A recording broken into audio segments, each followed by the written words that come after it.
I'm going to switch it up here a little bit from what we were going, the order we were going to go in, because we're talking about crazy times. Let's talk about Jay Electronica dropping That's an right. album from the clouds. I mean, Jay Electronica, what his first mixtape, the Act One, Eternal Sunshine, The Pledge, was 2007, That's right. 2008, Yes, and 7. we're getting this 13 years later after what 6, 7 promised mixtape and album drops that came and passed, even with track listings and Hmm. collaborations, and uh, it's kind of amazing the timing of all of this, right? Oh, Because what people forever were saying, the tweet you sent me, what's going to come first, Jay Electronica album or yeah. Fucking Knicks Deeds championship? said that like Yeah, 6 years ago, that tweet. and it feels a bit like the world is ending right now. I know it's not, but it feels that way with everything shutting down. And here comes the Jay Electronica album, right on time. Yeah.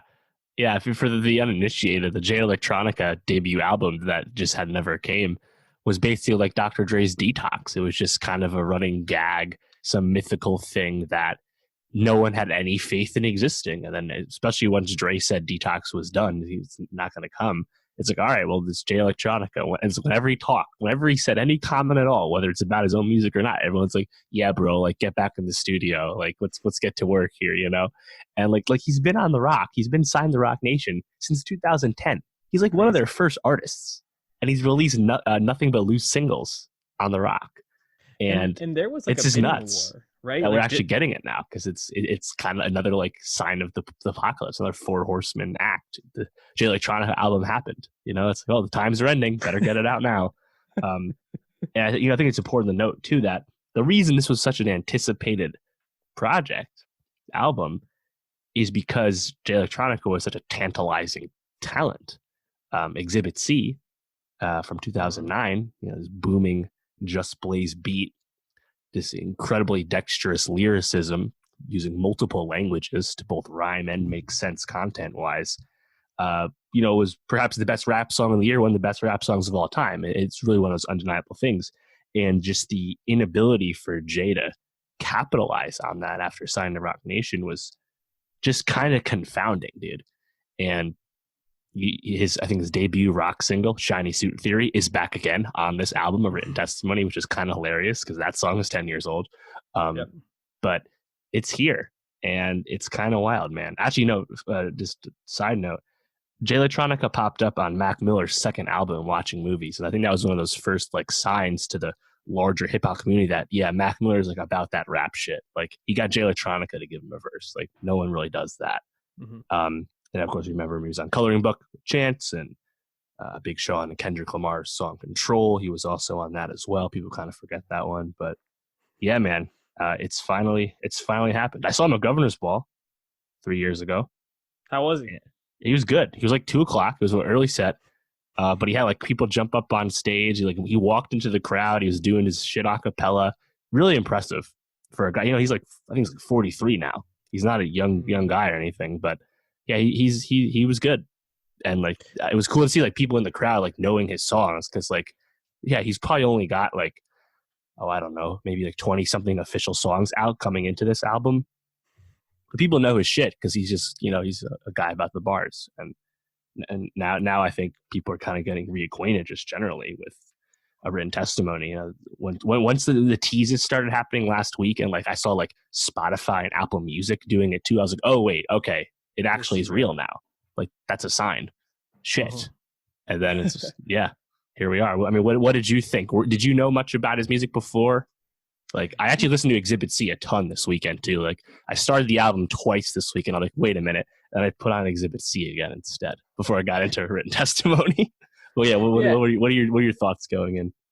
I mean, I'm familiar with his verses on like the Chance song you mentioned with Mac Miller, like that, and I've heard Exhibit C. It's a fucking awesome song. I wouldn't say I like know Act One like front to back. I'm not like listening to Jay Electronica in my spare time all the time, but Mm-hmm. I'm aware of the talent, and it almost seems like he came on the scene so quickly and was almost like anointed as like this next like great Yep. thing, and that almost like set him back to becoming this artist, because in some of the interviews that I've been reading around this album, it seems like he felt a lot of pressure to write and make something that's really strong. And I actually almost wonder if obviously if he's giving Mac a verse, and that's I think maybe a propelling force behind this, like he losing someone that was obviously meaningful in the rap community, but he obviously had some connection with.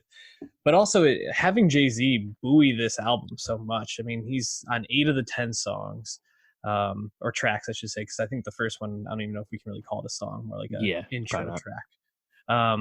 And Jay goes really hard on this. Jay-Z goes really hard on this album, I should say. And Jay Electronica is great, but it almost felt like he needed Jay to take a little bit of that pressure off him and to say like, we're gonna get you through this first one. Let's get that monkey off your back and give him a shot to take some of that pressure away. Because he was like labeled the next Nas from everything I can recall. Like people are saying, he's that good lyrically. Yeah, no, that's right. And yeah, there's a lot of Jay-Z on this. And I think I would actually say there's probably too much. I would have preferred more Jay Electronica verses. I think that's actually an astute point. They just kind of had their theme and they just wanted to finish it and finally execute on it.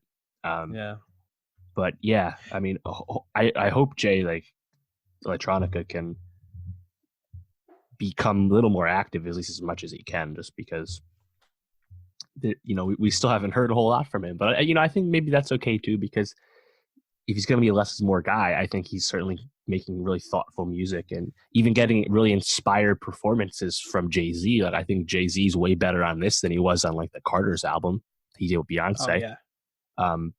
For sure. So yeah, maybe that balance a little off, but I mean, Jay-Z has never been this involved with a Rock Nation album that wasn't his own. So I think that still counts for something. Definitely. And, I agree. I think there is maybe a little bit too much Jay-Z. I think he actually outshines Jay Electronica on his own album. I mean, even the first real like rapped verse on this, because like we said, the intro track is just more spoken word.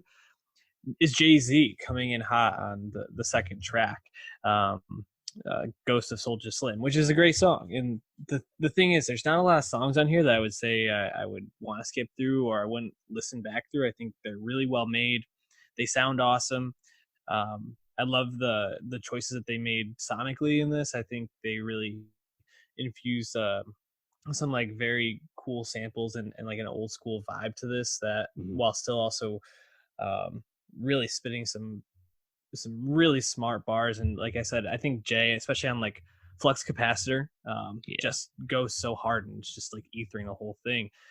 And I think there's one or two songs, Fruits of the Spirit, which is just Jay Electronica. I thought that's a great too. And even though it's quick, he comes with it. So really strong showing.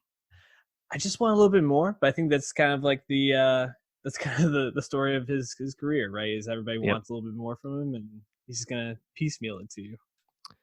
Yeah, I think that's right, and it's important that this is not a flop. This is good, and I think we all thought. I don't think there was any real expectation that Jay Electronica would ever deliver anything bad, but it's still, I guess, reassuring to see him, deliver something that is, quite conceptual. He's always been someone to really talk about religion in interesting ways, kind of openly, candidly, and using kind of like soulful.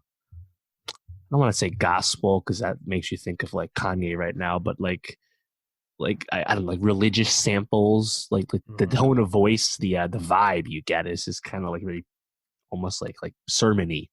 And that being said, though, I think the most memorable moment on the album is what was the most talked about on social media. It's on Flux Capacitor, but that's of course Jay-Z's performance when he's talking about criticism he got for working with the NFL, and also then kind of turning that into like, don't chase clout by posting pictures with me if I die, and like some really introspective shit from Jay-Z, which is again great to hear him so lucid and thoughtful, given again how long he's been in the game. But yeah, I think Jay Electronica for me, I think he produced a lot of this too, and I think I didn't love the overall production all the time, but it was always congruous with like what he was going for on the album, so I still respect it. And there are actually a few moments I think where Jay-Z he was almost like Eminemming with his delivery. Like he was really like spitting out those verses fast. And then a few times I was like, we can slow down here. It's okay. Yeah. But overall, I dug it. I think Flux Capacitor is my favorite song, but I also like the Never Ending Story as well. Yeah, Never Ending Story is a cool switch up on it, where they go back and forth. A lot of the Dream on here. Travis Scott also on one of the tracks, but that was kind of really weird to almost like me. a Not sure why Travis was there. Yeah, definitely strange, but still, like, if you can get Travis Scott on the track at this point, he's incredibly high, I guess. One of his better features in a while, though, so that's good. Sure. Yeah, I thought there were a lot. There's a lot to like from this, but again, leave me wanting more, Jay Electronica. Hopefully, we get an album that's a little bit more him next time. But we'll be adding Flux Capacitor to our Nowstalgia Best of 2020